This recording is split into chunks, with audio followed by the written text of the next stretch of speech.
Just 8 days away now from Maine's primary. Yeah, going into this final week, Democratic U.S. Senate candidate Graham Plattner now answering questions about his marriage and what he calls gossip that has no place in the campaign. Our Political Brew host Phil Hirschkorn has the latest. Ever since Governor Janet Mills suspended her Senate campaign a month ago, oyster farmer and military veteran Graham Plattner has been seen as cruising to victory in the Democratic primary. But this weekend, that ride hit a bump in the road. Last month, at a Graham Plattner town hall in Sabattis, the last audience question came from a woman worried about possible skeletons in Plattner's closet. I'm just fearful that Susan Collins' campaign is going to go after you deeper than you realize. Is there anything you need to share with us from your past? Well, in my past, there is not some big dark secret. Plattner said he'd spent a few years after his military service working as a bartender and drinking too much. I've never had some kind of weird relationships with people. I have a lot of ex-girlfriends. They're all still my friends. I spent years kind of just drifting. Honestly, pretty much everything's been dragged up. Not everything.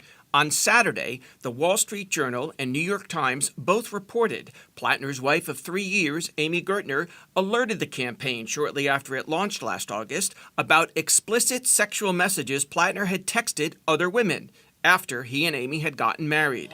A key source for the story, former Plattner campaign political director Genevieve McDonald, who saw the texts and told me, "I can confirm the details of what has been reported and what Graham Plattner's campaign has already admitted to on the record, that he was sexting multiple women while married and that the campaign tried to assess that as an election vulnerability when his wife brought it to the campaign's attention herself." But Plattner's wife accused McDonald of spreading malicious gossip, betrayal, and invasion of privacy. Then she posted a 5-minute video on Plattner's X account. Graham and I have a great marriage. Being married is hard. Being newly married is hard. Being newly married and going through infertility is hard. Being newly married, going through infertility, and a Senate campaign is hard. I don't even know if I have the right words to describe what we've been going through, but our marriage counselor helps. No marriage is perfect. On Sunday, Graham and Amy appeared together, arm in arm, at a campaign rally in Portland's biggest park. And then he spoke to us for 2 minutes. The Wall Street Journal and New York Times ran stories without any evidence besides the gossip from a former staffer. I'm sorry, that's frankly journalistic malpractice. Plattner's campaign confirming he did text sexually explicit messages to as many as 6 women after he and Amy were married, and that Plattner did have a profile on the messaging app Kik. He's seen here in a selfie wearing only a towel with the handle phustle0331, similar to his old phustle Reddit account handle. The campaign says the Kik account hasn't been active for years, and Plattner deleted the app from his phone long ago. It's no surprise to me that the establishment media outlets are just going to run gossip instead of wanting to talk about the things that actually matter in this race, which are the material realities that the Mainers are working with. These people are going to try to make this race about anything but what it's supposed to be about, which is policy. They never want to talk about policy. Amy and I have a very loving and very happy marriage. They would very much like to try to rip that apart. They're going to come after us in every awful way that they possibly can. Later, Plattner told me, "Amy and I went through something hard because of me. We did the work, and I'm grateful for her every hour of every day." He went on to say, "This campaign is about the broken politics of the past. Our opponents want politics to be empty of content and empty of actual change, and beating that is exactly what our movement is about."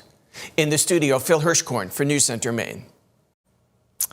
Meanwhile, Democratic candidate for governor and current Maine Secretary of State Shannon Bellows is showing support for Plattner. That's right. She says that he has the courage to be a political disruptor and is speaking truth to power. Bellows made those comments yesterday when she appeared with Plattner at a rally in Deering Oaks Park in Portland. It was organized by the Maine People's Alliance, which has endorsed both candidates. Bellows also talked about fighting the Trump administration in court to protect Maine's voter rolls and to deny ICE agents undercover license plates. So I'm running for governor to stand up to Donald Trump.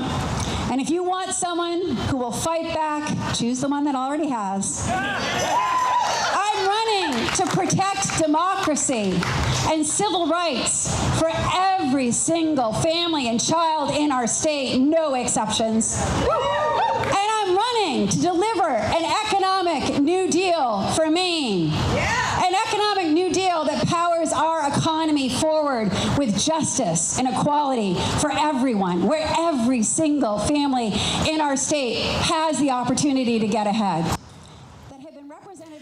Bellows is one of 5 Democrats running for governor on the primary ballot. She will be campaigning in Boothbay today and Skowhegan and Freeport tomorrow.